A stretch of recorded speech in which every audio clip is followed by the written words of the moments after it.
Rain pounded against the cracked windows of Rose Parker's small diner on the east side of Cleveland. For 30 years, Heart and Soul Café had been her life, a quiet corner of warmth in a city that had long forgotten its own heartbeat. Tonight, the rain was merciless. It drummed against the roof like it wanted to remind her how small she was. Inside, the lights flickered. Rose wiped down the counter, her hands trembling slightly from exhaustion. She was 68, widowed. Her son, David, had just lost his job at the auto plant. And her cafe, the pride of her mother and grandmother before her, was 7 days away from foreclosure. A final notice sat folded on the counter, its red stamp screaming past due. But Rose couldn't bring herself to look at it anymore. She knew what it said. Across the street, a new bistro called Glass House and Vine shimmered behind rain-soaked glass full of laughter and glowing wine glasses. Its owner, Mark Emerson, had been pestering her to sell for months. He wanted her building, wanted the whole block for his luxury expansion. And he had friends at the bank. Rose didn't. She sighed, leaning against the counter. The smell of her grandmother's gumbo simmering on the stove filled the room, a scent that carried 30 years of memories. It was all she had left to fight with: warmth, food, and the kind of kindness this world had forgotten how to value. Her phone buzzed.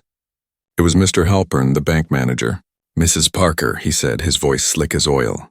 "Just calling to remind you that your payment is due in a week. If it's not made, I'm afraid—" "I know," Rose interrupted quietly. "You don't have to remind me every day." He chuckled softly. "I'd hate to see you lose the place. But if it does come to that, Mr. Emerson has expressed interest in purchasing your property. I could connect you two." Rose gripped the phone tighter. "You already have." The line went dead. That night, the storm grew worse. Wind howled down the street, turning umbrellas inside out. Most of her customers had gone home hours ago. Only the neon open sign still glowed faintly through the rain. She started closing up when the bell above the door jingled. 15 men and women stood in the doorway, drenched, muddy and towering in dark leather jackets. Rainwater streamed off their boots. Their motorcycles lined the curb, glinting under the flickering streetlight. The leader stepped forward.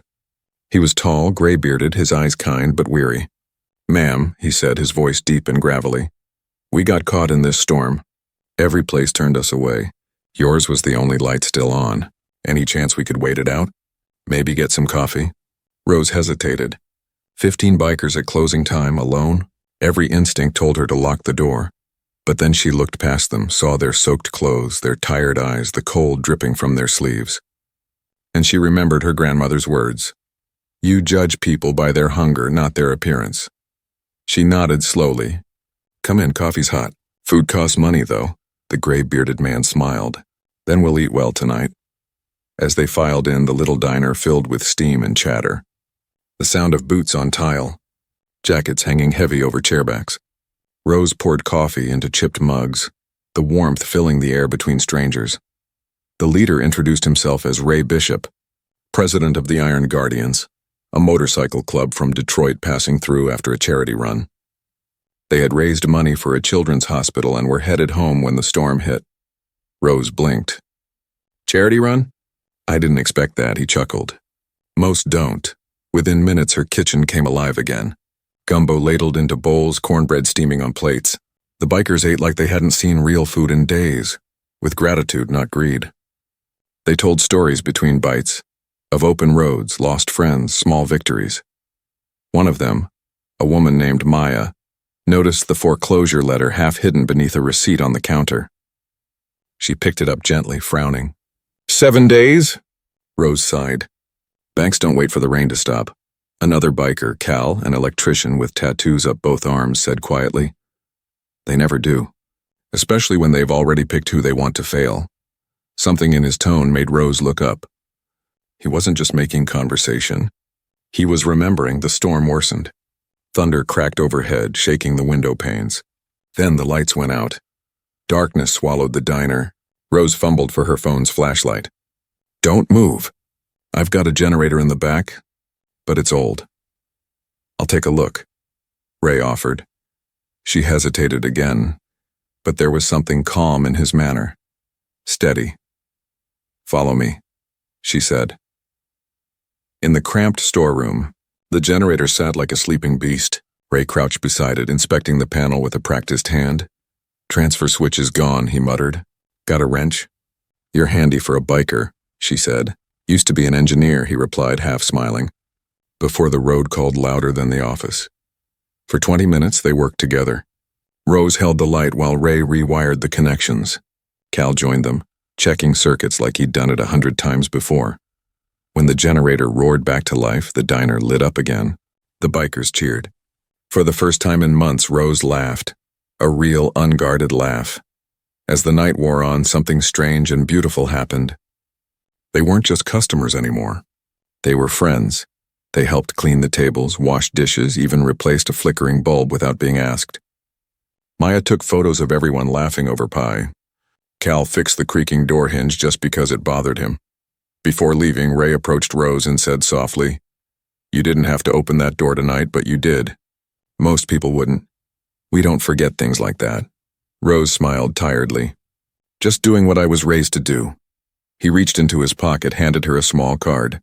"Call this number if you ever need help. Day or night." Then they were gone, their engines fading into the distance as dawn began to color the horizon. Rose stood at the door, their business card in her hand, unaware that her life had just shifted in a way she couldn't yet comprehend. The next morning, sunlight spilled across the cracked pavement, glinting off puddles left by the storm. Rose stepped out of her small house, a steaming cup of coffee in hand, still heavy with exhaustion from the long night. The sky was washed clean, bright and calm, the kind of morning that pretends storms never happened. But something felt strange. A low hum filled the air, deep and rhythmic, like a living heartbeat. As she turned the corner toward Heart and Soul Café, the sound grew louder. Then she stopped dead in her tracks. Her front yard, her driveway, even the sidewalk leading up to the cafe were filled, completely filled, with motorcycles. Not one or two. 100, gleaming chrome and leather under the new sun. Rose's coffee mug slipped from her hand, shattering against the curb. She froze, breath caught in her throat. Each bike shone as if freshly polished. Every ignition had a key hanging from it, each one labeled with her name. Pinned to the cafe door was a folded note, written in thick black ink. "You fed us when no one else would. Now we feed you." Rose's hands trembled as she read the words again. A dozen times, maybe more. Her mind couldn't catch up with what her eyes were seeing. She stepped closer. The smell of new leather mixed with the faint sweetness of motor oil. It was unreal, like stepping into someone else's dream. A neighbor peeked out from across the street, eyes wide. "Rose, are those yours?" Before she could answer, her phone buzzed. It was David. "Mom, turn on Channel 5 right now." Inside, she fumbled for the remote. The TV flickered to life, and there it was. Her cafe, her street, live from a helicopter shot. The reporter's voice trembled with disbelief. "Breaking news from East Cleveland this morning. Over 100 motorcycles, valued at more than $2 million, have been anonymously delivered overnight to a local restaurant owner known for her community work." Rose pressed a hand over her heart. The screen shifted to a live reporter standing right outside her cafe. "Sources confirm these bikes belong to members of the Iron Guardians Motorcycle Club," he continued. "Their attorney has also filed documents paying off Mrs. Parker's mortgage and outstanding business debts in full, totaling more than $400,000. The camera panned, capturing the sunlight bouncing off the chrome row by row, like soldiers standing at attention. Rose sank into her armchair, tears spilling down her cheeks. The reporter kept talking, but her mind was somewhere else. Back in that storm, back in that diner, hearing the quiet laughter of 15 strangers who'd simply needed shelter. The broadcast cut to a short clip. Ray Bishop, the gray-bearded biker, stood before flashing cameras. "No comment," he said, then looked directly at the lens. "Accept this when you're judged your whole life. You never forget who saw past the leather." The remote slipped from Rose's fingers and hit the floor with a soft thud. She stared blankly at the screen, at the surreal sight of her little cafe surrounded by fortune, recognition, and mystery. Yesterday, she'd been a heartbeat away from losing everything. Today, she was debt-free and the owner of 100 motorcycles. But a chill crept through her. Why her? Why this? And what kind of kindness comes with a price that high? Rose stood at the window, staring out at the bikes lined like an army, their chrome flashing messages she didn't yet understand. 7 days ago, she'd thought her story was ending.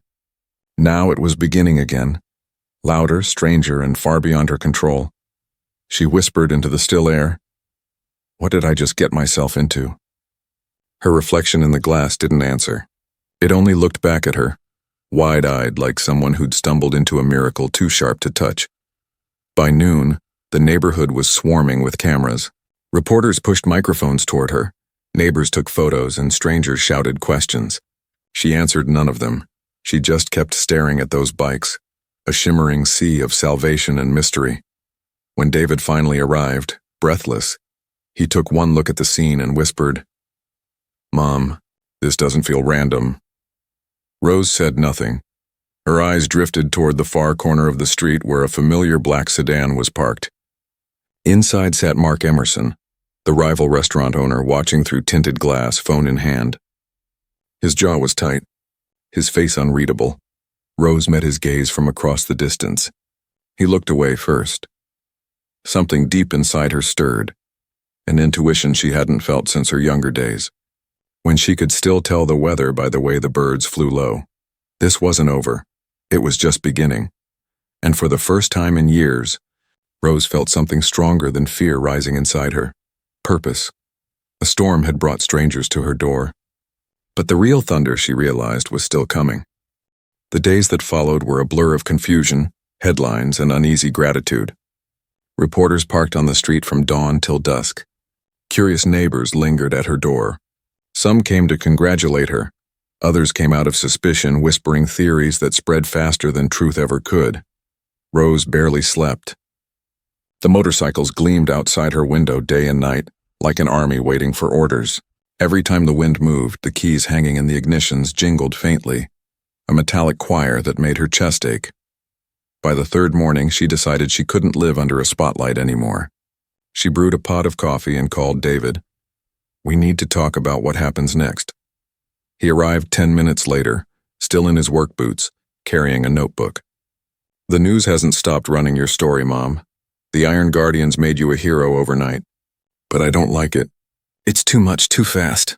She looked out the window at the 100 bikes. "I don't understand why they did it. What do people like that owe someone like me?" David leaned against the counter. "Maybe it's more than a thank you." Before she could answer, there was a knock at the door. A tall man in a pressed gray suit stood outside, rain still clinging to his shoulders. He wasn't smiling. "Mrs. Parker, I'm Howard Lang, from the city's business division. I'd like to speak with you about the motorcycles." Rose frowned. "They're not mine." "That's the problem," he said, stepping inside without waiting to be invited. "You're listed as the legal recipient of property valued at over $2 million. The city needs to verify ownership, insurance, tax obligations." "Tax obligations?" David interrupted. "They were a gift." Lang's polite smile didn't reach his eyes. "Gifts of this scale fall under federal review, especially when they come from a group with a reputation like the Iron Guardians." Rose felt her pulse quicken. "Reputation?" "They've had run-ins with the law," Lang said smoothly. "Nothing proven. But it's in everyone's interest we clear things up, quickly." As soon as he left, David slammed his notebook shut. "That's not city regulation talk. That's intimidation. They're looking for a reason to take everything." Rose nodded slowly, dread crawling up her spine. She'd seen the pattern before, when the health inspectors suddenly started showing up every month, when suppliers began losing her deliveries, when the bank started moving deadlines without warning. Her eyes drifted across the street to the shining windows of Glass House and Vine. There, behind the polished glass, stood Mark Emerson. Phone pressed to his ear, watching, always watching. That night, Rose stayed late at the cafe, sorting through receipts and bills. She was determined to find proof, something to explain why her business had become a target long before any bikers ever showed up. The bell above the door rang softly. It was Maya, the silver-haired woman from the Iron Guardians. She wore jeans and a plain jacket now, her hair tied back neatly. "Didn't expect to see you again," Rose said cautiously. Maya smiled faintly. "Didn't expect to come back." but Ray thought you might need some help handling the fallout. Rose frowned. Fallout? Maya pulled out a folded sheet of paper. That city investigator who came earlier today, he's no city employee. He works for a development group called Urban Vista Properties. Guess who's part of their board? Rose took the paper, her stomach twisting. Emerson, Maya nodded. They've been using health codes, permits, and bank connections to force local owners into selling. Your name was next on the list. Rose leaned back in her chair, the paper trembling in her hands. So all of this, the inspections, the broken deliveries, it wasn't bad luck. It was a campaign, Maya said softly. And you weren't supposed to survive it. The cafe fell silent except for the hum of the refrigerator. Rose sat frozen, her mind replaying every moment she'd felt the ground shifting under her feet. Every sleepless night she'd blamed herself for not being enough. She finally whispered, "Why are you helping me?" Maya hesitated. Because Ray knows what it's like to watch people like Emerson win. He's seen it too many times. Rose stared at her. What are you really planning? Maya's eyes softened.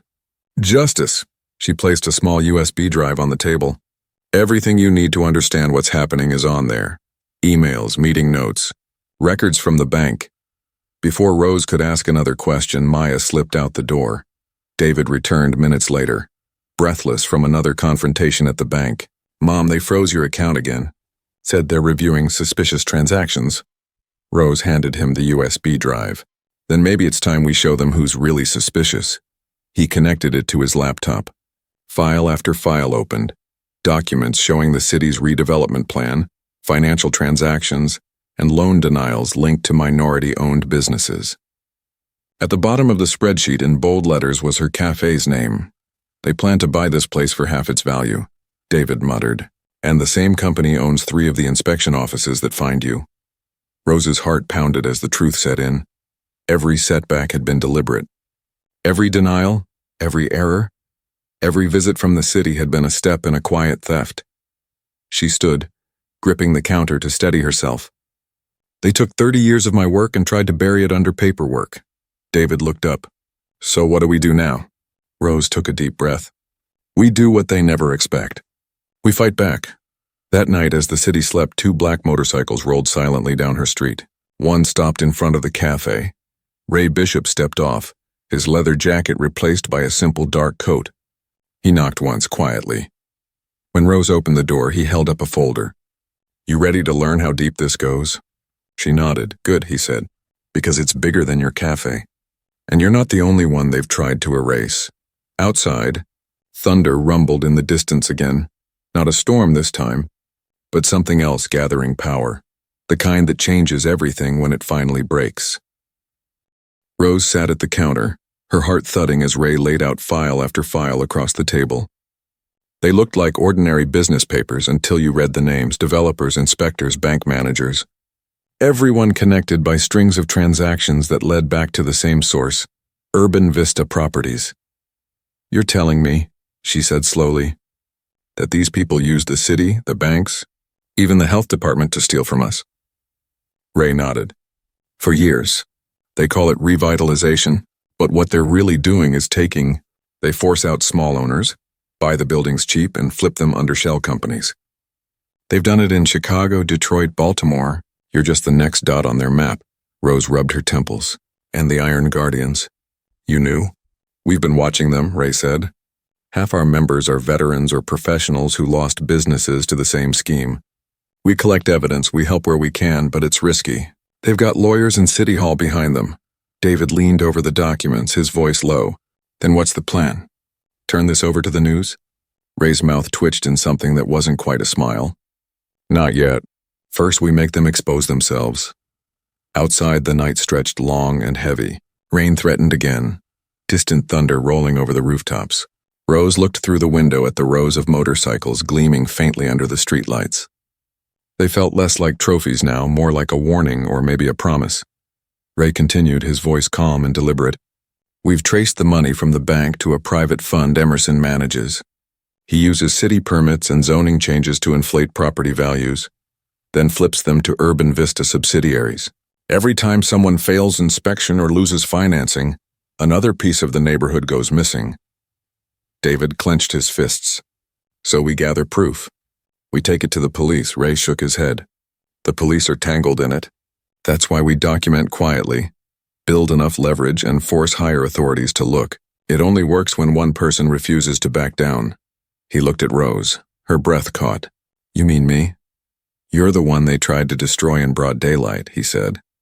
You've got sympathy, cameras, and a clean history. You're their biggest risk now. If you stand tall, they'll make a mistake. And when they do, we'll be ready. She looked down at her hands, worn, trembling, yet suddenly strong again. Then let them come.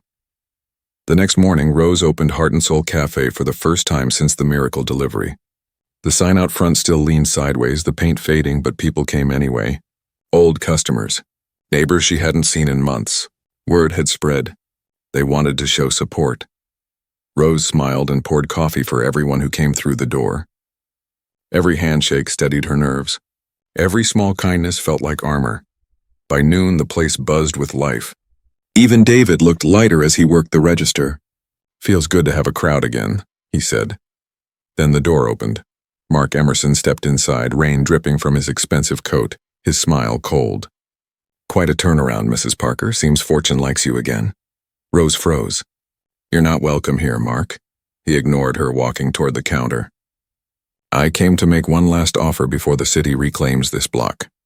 Sell now, take the payout, and retire somewhere sunny. Otherwise, I can't promise things will stay so pleasant. Her voice steadied. You already tried to ruin me. What else can you take? Mark leaned in close enough for her to smell his cologne. Your peace. Your reputation. Those are easier to burn than buildings. David stepped between them. You should go. Mark smirked, tapping the counter with one finger. 7 days. Then the city gets what it wants. He turned and left, his polished shoes echoing against the tile. When the door closed, David swore under his breath. He's bluffing. Ray appeared from the back room, having seen everything. No, he's warning you they've set the next stage. Expect inspections, fines, maybe worse, but don't react. Let them dig their own hole. Rose nodded, but unease gnawed at her chest. That night, the first inspection came.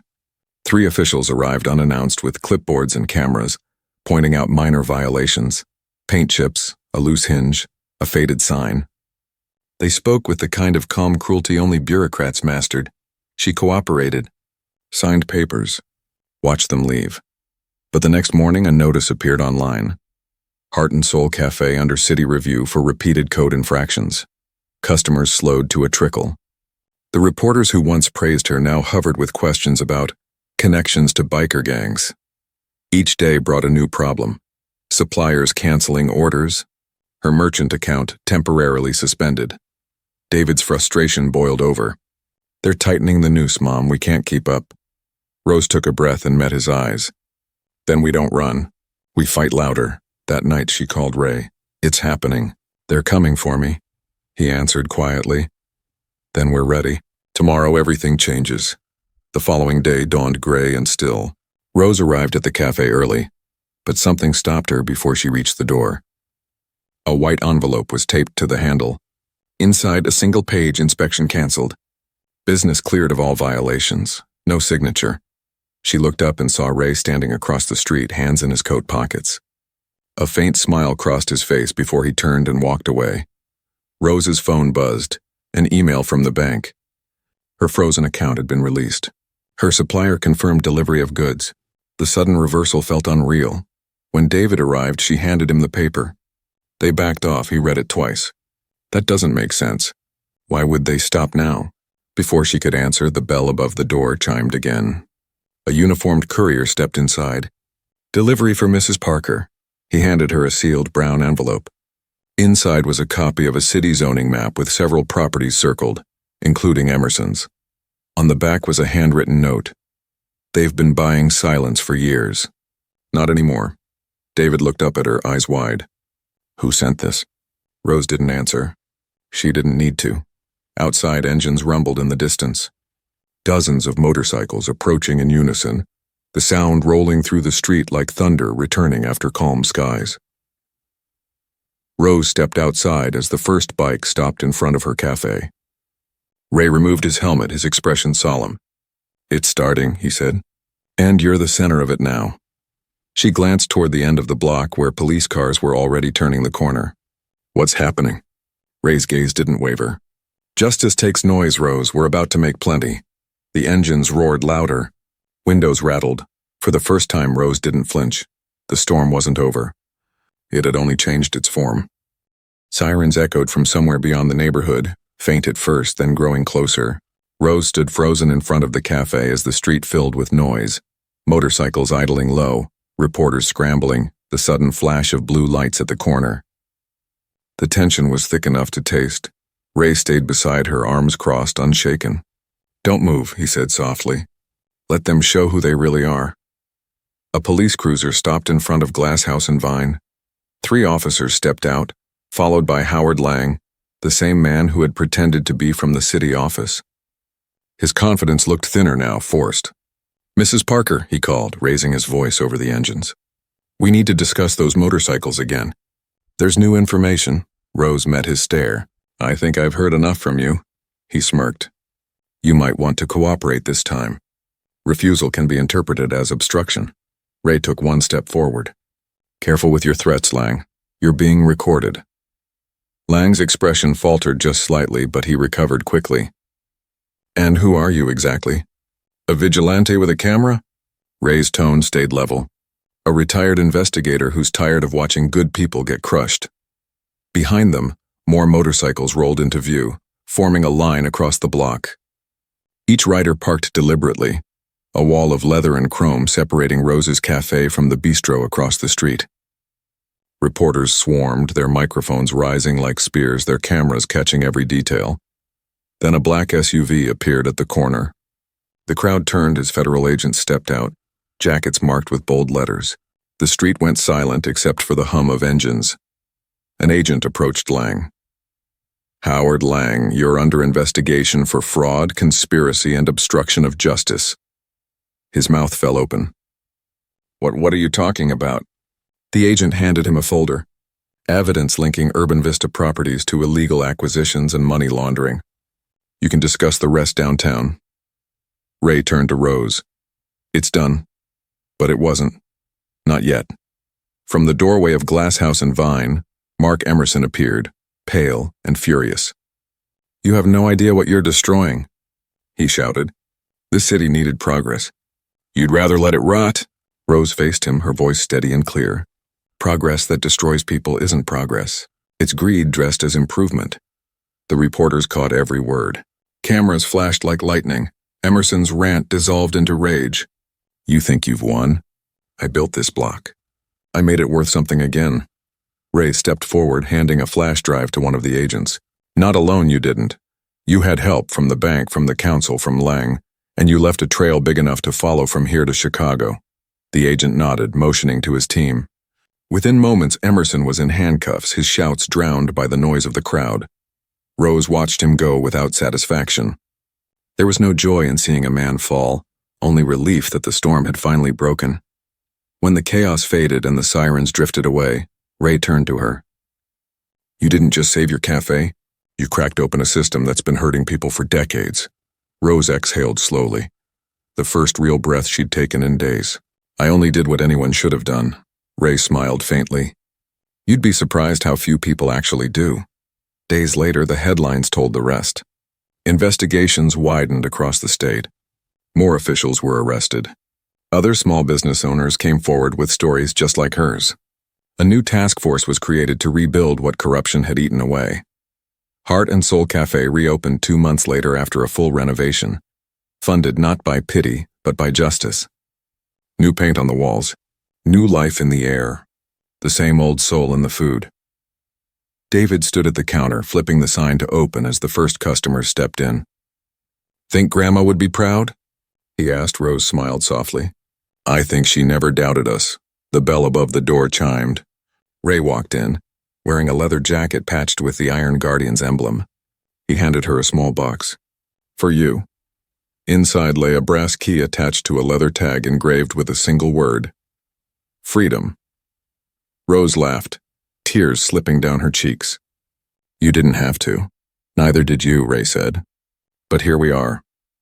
That night, as the cafe filled with music and laughter, Rose slipped outside for a moment of quiet. The row of motorcycles still gleamed in the streetlight. each one a reminder that compassion still had power, that storms could cleanse as much as they destroyed. She looked up at the sky, calm now and clear. The wind carried the faint sound of an engine somewhere in the distance fading toward the horizon. She whispered to the night, "Kindness doesn't disappear, it circles back." And somewhere beyond the city limits, Ray's voice echoed in her memory, steady, certain, unforgettable. When good people stand firm, even the storm learns to bow. The weeks after the arrest passed in a haze of rebuilding. Rose barely recognized her own life anymore. Reporters still called, but now their questions sounded different. No longer scandal hunting, but reverent, curious, almost tender. Other business owners began showing up at the cafe every day, sharing their stories of bank denials, surprise inspections, and lost paperwork. One woman from 3 blocks over said through tears, "When you stood up for all of us." The cafe became more than a place to eat again. It became a meeting ground, a place where people told the truth out loud without fear. Rose listened, kept notes, made sure every voice was heard. She didn't realize it yet, but she was quietly leading something larger than herself. David noticed before she did. "Mom," he said one night after the last customer left, "they're talking about you like you started a movement." She laughed softly, sweeping the floor. "I just opened the door when people were wet and hungry." "Exactly," he said. "And look what that started." Outside, the street had changed too. The once empty storefronts began to reopen, painted in bright colors. The city council, under new pressure, pushed a community restoration fund that offered low-interest loans to local owners. The block looked alive again, but the biggest change came quietly, one morning in spring. Ray stopped by the cafe with a newspaper under his arm, and a look that mixed pride and melancholy. "You might want to read page 3, he said. The article headline read, "Federal Task Force Expands Investigation into Urban Vista's National Network." Below it, a short paragraph mentioned the whistleblower testimony of several former city officials, names Rose recognized. At the bottom, another line, "Information initially surfaced through documents obtained by community advocates in Cleveland." Rose folded the paper carefully. "It's still going," Ray nodded. "It won't stop now. The system can't pretend it didn't see." They sat in silence for a while, the hum of the espresso machine filling the space between them. Ray finally said, "We used to believe justice was a courtroom thing, but sometimes it starts in a kitchen, over coffee and soup, over someone deciding not to lock a door." Rose smiled. "And sometimes it rides a motorcycle through the rain." He chuckled at that, a low, quiet sound. "We're putting together something new, a network to protect small businesses, connect them with lawyers and accountants who aren't bought. We could use someone like you." She looked around the cafe, at the photos on the wall, at the regulars laughing near the window. "You mean another fight?" "Maybe," he said. "But this time you wouldn't be alone."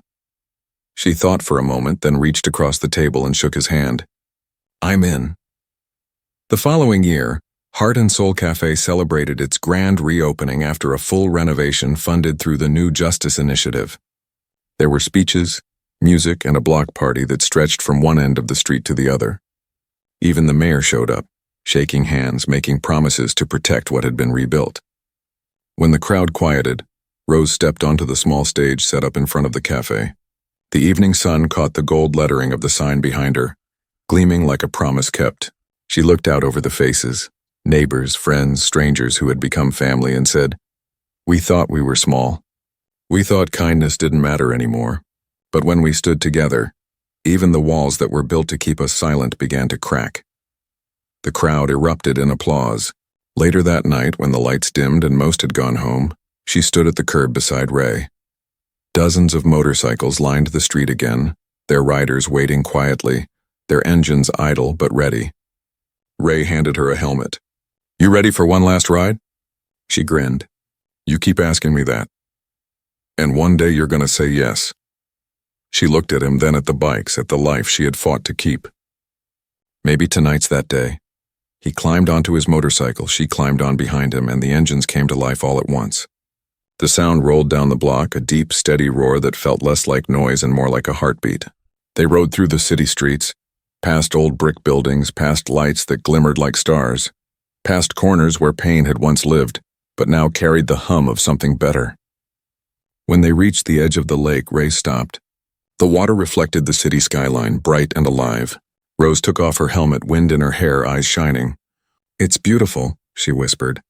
Ray looked at the horizon. "So are you, Rose, so is this. Proof that storms end." She smiled, tears caught in the corners of her eyes. "Storms don't end, Ray, they move on. They make room for new things to grow." The city lights danced on the water, the engines idled behind them, and the night breathed like something alive. And in that moment, under the open sky, surrounded by the echoes of all that had been broken and rebuilt, Rose Parker finally felt it. Not victory, not revenge, but peace. Because kindness, once released into the world, never really disappears. It circles back again and again until it finds its way home.